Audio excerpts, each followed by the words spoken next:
사랑하는 성도님들, 예수님은 왜 십자가에 달리셨습니까?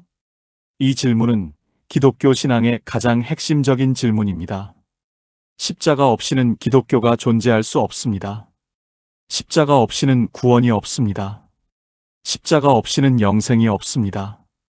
그런데도 많은 분들이 십자가의 의미를 정확히 이해하지 못하고 계십니다. 어떤 분들은 예수님이 좋은 본을 보이시려고 십자가에 달리셨다고 생각합니다. 어떤 분들은 예수님이 억울하게 죽으셨다고만 생각합니다. 또 어떤 분들은 예수님이 우리를 불쌍히 여기셔서 죽으셨다고만 이해합니다. 물론 이 모든 것이 틀린 말은 아닙니다. 하지만 이것이 전부가 아닙니다. 십자가에는 훨씬 더 깊고 놀라운 의미가 담겨 있습니다. 오늘 저는 여러분께 예수님께서 왜 십자가에 달리셔야만 했는지 그 4가지 이유를 명확하게 설명해 드리겠습니다.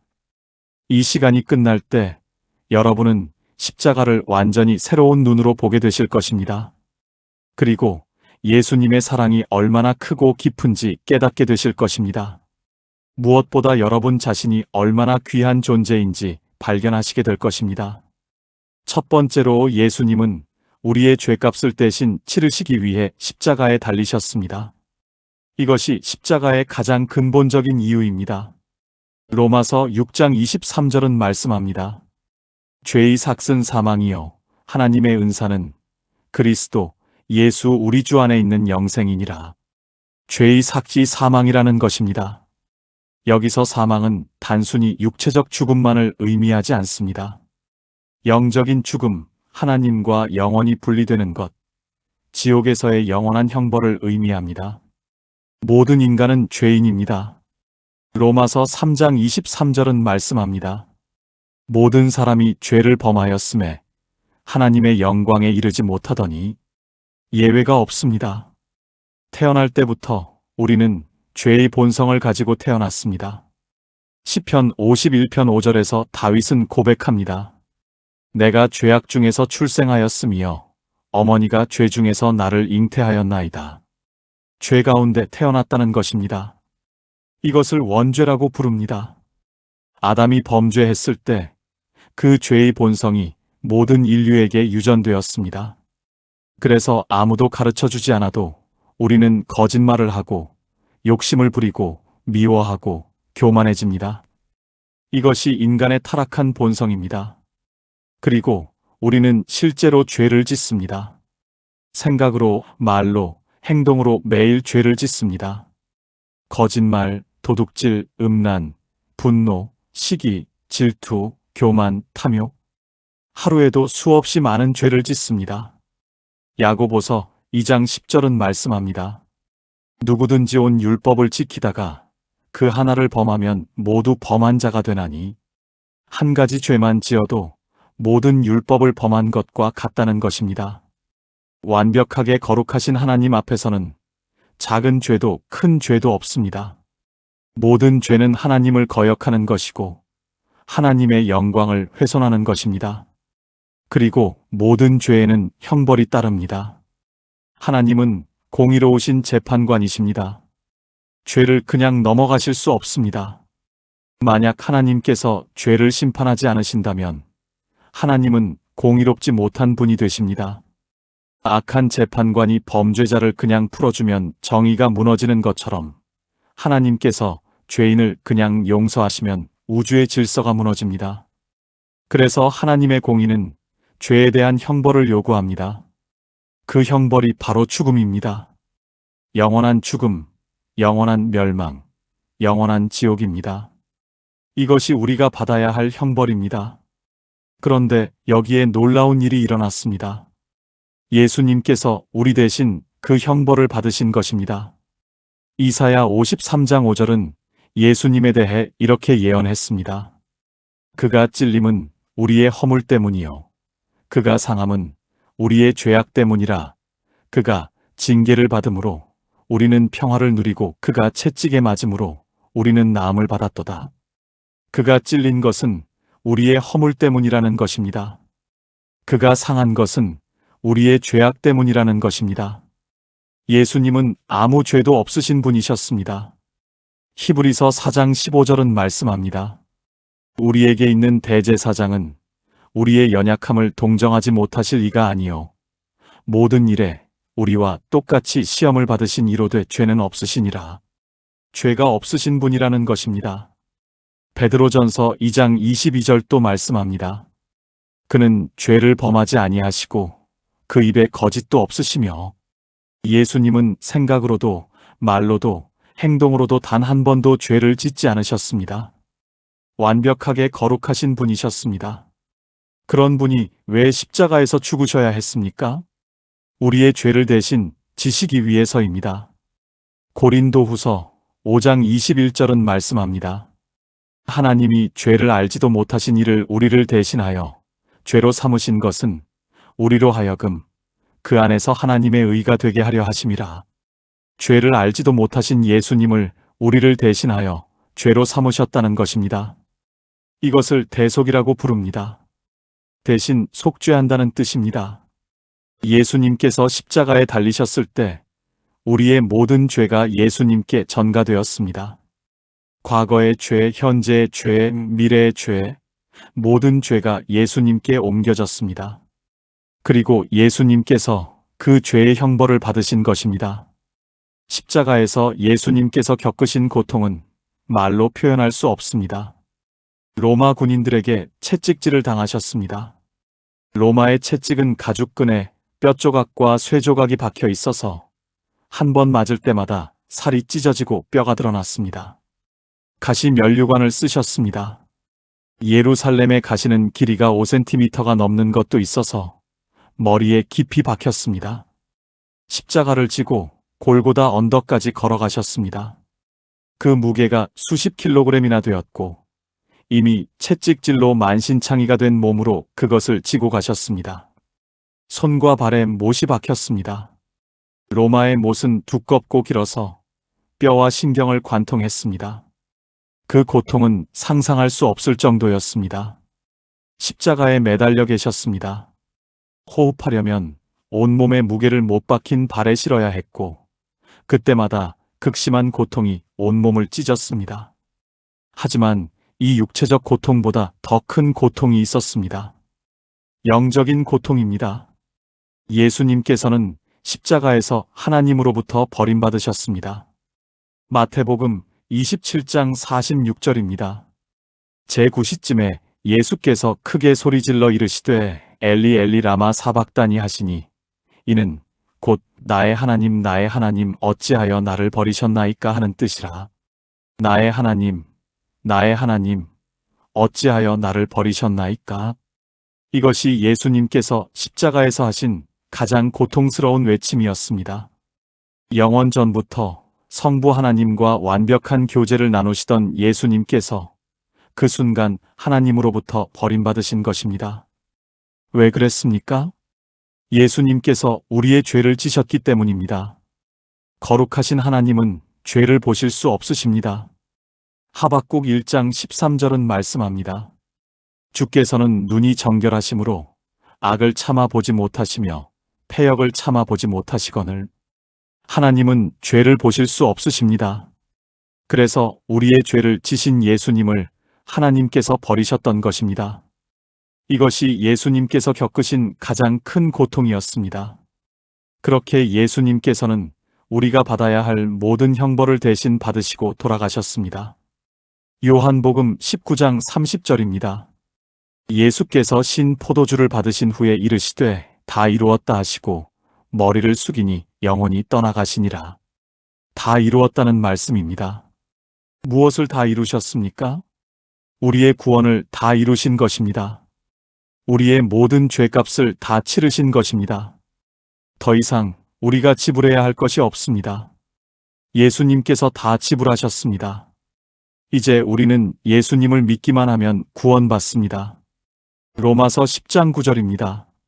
내가 만일 내 입으로 예수를 주로 시인하며 또 하나님께서 그를 죽은 자 가운데서 살리신 것을 내 마음에 믿으면 구원을 받으리라. 예수님을 믿으면 구원받는다는 것입니다. 우리가 무엇을 해서가 아니라 예수님께서 이미 다 하셨기 때문입니다. 두 번째로 예수님은 하나님의 사랑을 보여주시기 위해 십자가에 달리셨습니다. 십자가는 하나님 사랑의 가장 완벽한 표현입니다. 요한복음 3장 16절은 가장 유명한 구절입니다.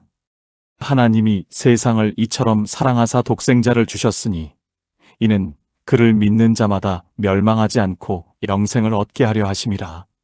하나님이 세상을 이처럼 사랑하셨다는 것입니다. 이처럼이라는 말에 주목하십시오. 어떻게 사랑하셨습니까? 독생자를 주실 정도로 사랑하셨습니다. 하나님께는 아들이 하나뿐이셨습니다. 그 유일한 아들을 우리를 위해 내어주신 것입니다. 이것이 얼마나 큰 사랑입니까? 만약 여러분에게 자녀가 하나 있는데 누군가를 구하기 위해 그 자녀를 희생해야 한다면 어떻겠습니까? 아마 대부분의 부모는 차라리 자신이 죽는 것을 택할 것입니다. 자녀를 대신 내어주는 것은 부모에게 가장 고통스러운 일입니다. 그런데 하나님께서는 그렇게 하셨습니다. 로마서 5장 8절은 말씀합니다. 우리가 아직 죄인 되었을 때에 그리스도께서 우리를 위하여 죽으심으로 하나님께서 우리에 대한 자기의 사랑을 확증하셨느니라. 우리가 아직 죄인 되었을 때에 그리스도께서 우리를 위하여 죽으셨다는 것입니다. 우리가 선해서가 아니었습니다. 우리가 의로워서가 아니었습니다. 우리가 하나님을 사랑해서가 아니었습니다. 오히려 우리가 죄인이었고 하나님의 원수였을 때입니다. 로마서 5장 10절은 말씀합니다. 곧 우리가 원수 되었을 때에 그의 아들의 죽으심으로 말미암아 하나님과 화목하게 되었은즉 화목하게 된 자로서는 더욱 그의 살아나심으로 말미암아 구원을 받을 것이니라. 우리가 원수 되었을 때에 하나님께서 우리를 사랑하셨다는 것입니다. 이것이 진정한 사랑입니다. 인간의 사랑은 조건적입니다. 우리는 우리를 사랑하는 사람을 사랑합니다. 우리는 우리에게 좋은 사람을 사랑합니다. 우리는 우리에게 유익을 주는 사람을 사랑합니다.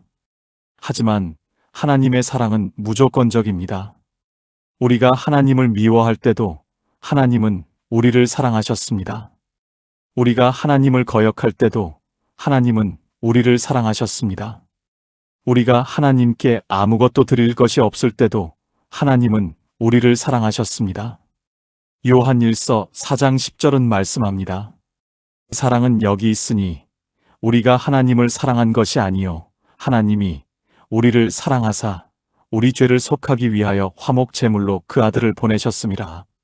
우리가 하나님을 사랑한 것이 아니라 하나님이 먼저 우리를 사랑하셨다는 것입니다. 십자가는 바로 이 사랑의 증거입니다. 예수님께서 십자가에 달리신 것을 볼 때 우리는 하나님께서 우리를 얼마나 사랑하시는지 알 수 있습니다. 십자가를 보십시오.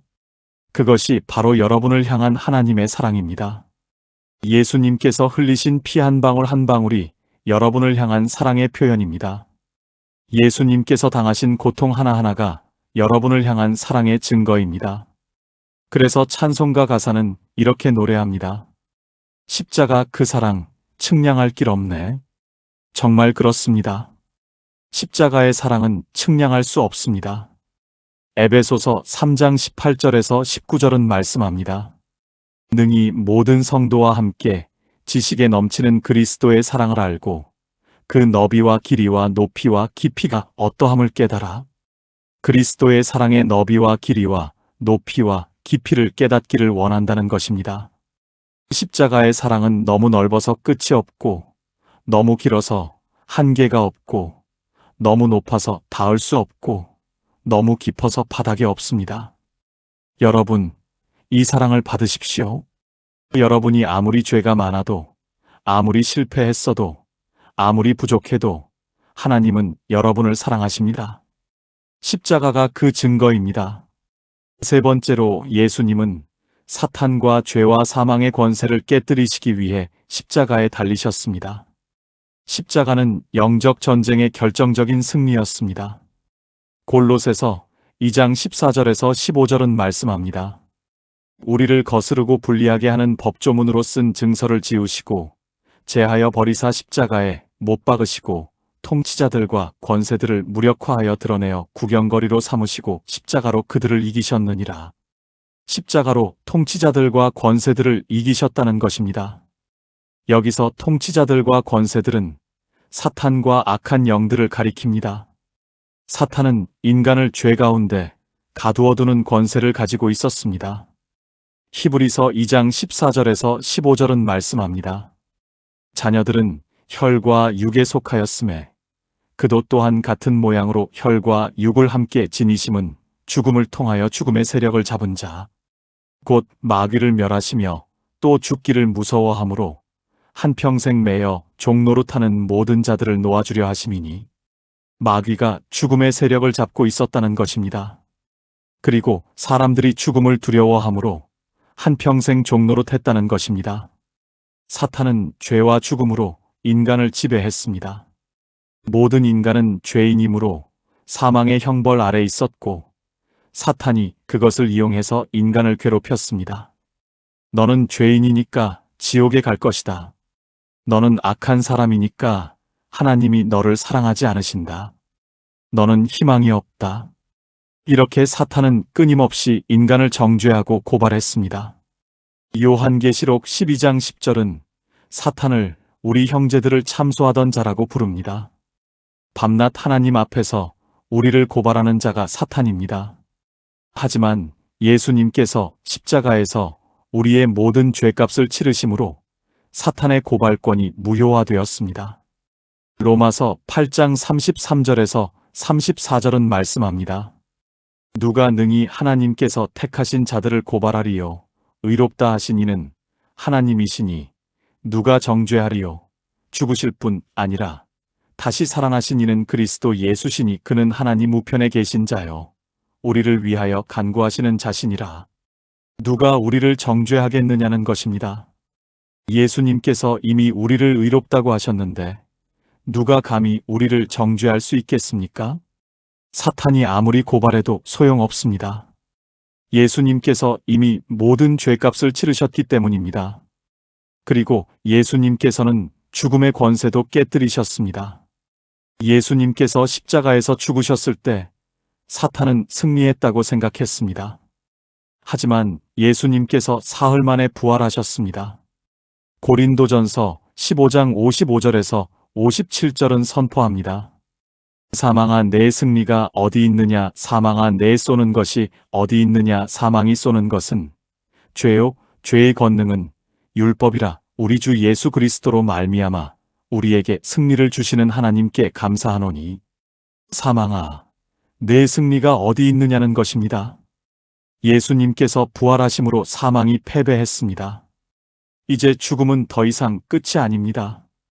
죽음은 단지 이 땅의 삶에서 천국의 삶으로 옮겨가는 통로일 뿐입니다. 예수님을 믿는 사람은 죽어도 다시 살 것입니다.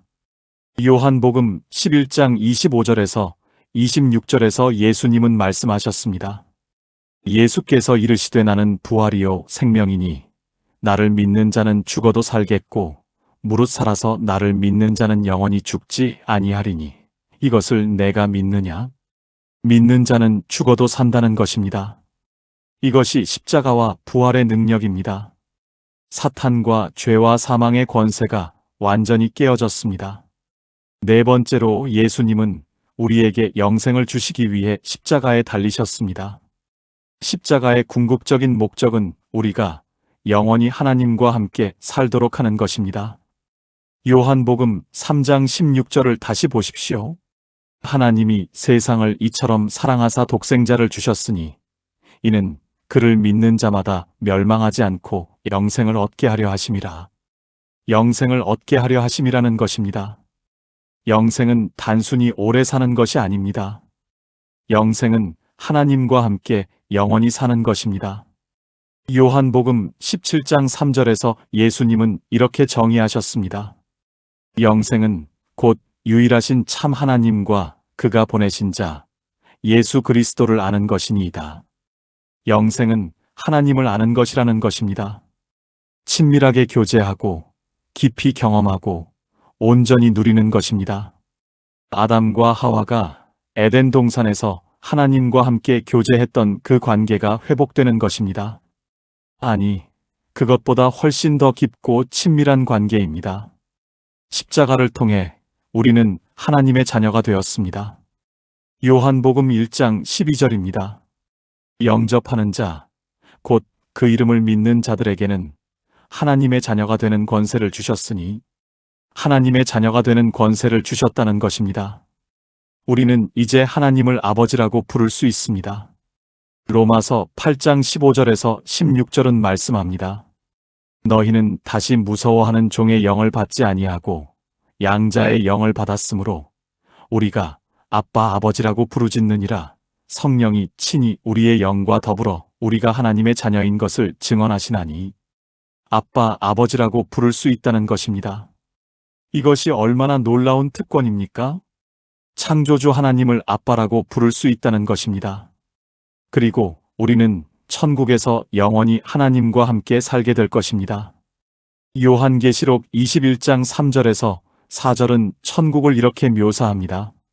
내가 들으니 보좌에서 큰 음성이 나서 이르되 보라, 하나님의 장막이 사람들과 함께 있음에 하나님이 그들과 함께 계시리니 그들은 하나님의 백성이 되고 하나님은 친히 그들과 함께 계셔서 모든 눈물을 그 눈에서 닦아주시니 다시는 사망이 없고 애통하는 것이나 곡하는 것이나 아픈 것이 다시 있지 아니하리니 처음 것들이 다 지나갔음이로라. 하나님이 우리와 함께 계실 것이라는 것입니다. 더 이상 눈물도 사망도 고통도 없는 곳입니다. 오직 기쁨과 평안과 사랑만이 가득한 곳입니다. 우리는 그곳에서 예수님을 직접 뵙고 하나님을 예배하며 성도들과 교제하며 영원히 살게 됩니다. 이것이 바로 십자가가 우리에게 준 선물입니다. 사랑하는 성도님들, 이제 예수님께서 왜 십자가에 달리셨는지 이해되셨습니까? 첫째, 예수님은 우리의 죄값을 대신 치르시기 위해 십자가에 달리셨습니다. 우리가 받아야 할 형벌을 예수님께서 대신 받으셨습니다. 둘째, 예수님은 하나님의 사랑을 보여주시기 위해 십자가에 달리셨습니다. 십자가는 하나님 사랑의 가장 완벽한 표현입니다. 셋째, 예수님은 사탄과 죄와 사망의 권세를 깨뜨리시기 위해 십자가에 달리셨습니다. 십자가와 부활을 통해 모든 어둠의 권세가 패배했습니다. 넷째, 예수님은 우리에게 영생을 주시기 위해 십자가에 달리셨습니다. 우리가 하나님과 영원히 함께 살 수 있도록 길을 여셨습니다. 십자가는 인류 역사상 가장 위대한 사건입니다. 십자가 없이는 구원이 없고 소망이 없고 미래가 없습니다. 하지만 십자가로 인해 모든 것이 가능해졌습니다. 혹시 여러분 중에 아직 이 십자가의 은혜를 받지 못하신 분이 계십니까? 오늘이 바로 구원의 날입니다. 예수님께서 여러분의 죄를 위해 십자가에서 죽으시고 부활하셨음을 믿으십시오. 그분을 여러분의 구주로 영접하십시오. 그러면 지금 이 순간 여러분도 이 놀라운 구원의 은혜를 받게 될 것입니다. 이미 구원받으신 성도님들은 날마다 십자가를 묵상하시기 바랍니다. 십자가를 바라볼 때 우리는 하나님의 사랑을 새롭게 경험합니다. 십자가를 기억할 때 우리는 죄에서 떠나 거룩하게 살고 싶어집니다. 십자가를 붙잡을 때 우리는 어떤 시련 가운데서도 승리할 수 있습니다. 갈라디아서 6장 14절에서 바울은 고백합니다. 그러나 내게는 우리 주 예수 그리스도의 십자가 외에 결코 자랑할 것이 없으니 그리스도로 말미암아 세상이 나를 대하여 십자가에 못 박히고 내가 또한 세상을 대하여 그러하니라. 십자가 외에 자랑할 것이 없다는 것입니다. 우리도 그렇게 고백할 수 있기를 바랍니다. 오늘 이 영상이 여러분께 도움이 되셨다면 좋아요 버튼을 눌러주시고 댓글로 십자가에 대한 여러분의 생각이나 간증을 나눠주십시오. 그리고 이 귀한 메시지를 더 많은 분들과 함께 나누고 싶으시다면 구독과 알림 설정도 부탁드립니다. 사랑하는 성도님들, 여러분 모두에게 십자가의 사랑과 은혜가 충만하시기를 축복합니다. 날마다 십자가를 바라보며 하나님의 놀라운 사랑 안에서 승리하는 삶을 살아가시기를 주님의 이름으로 축원합니다. 감사합니다.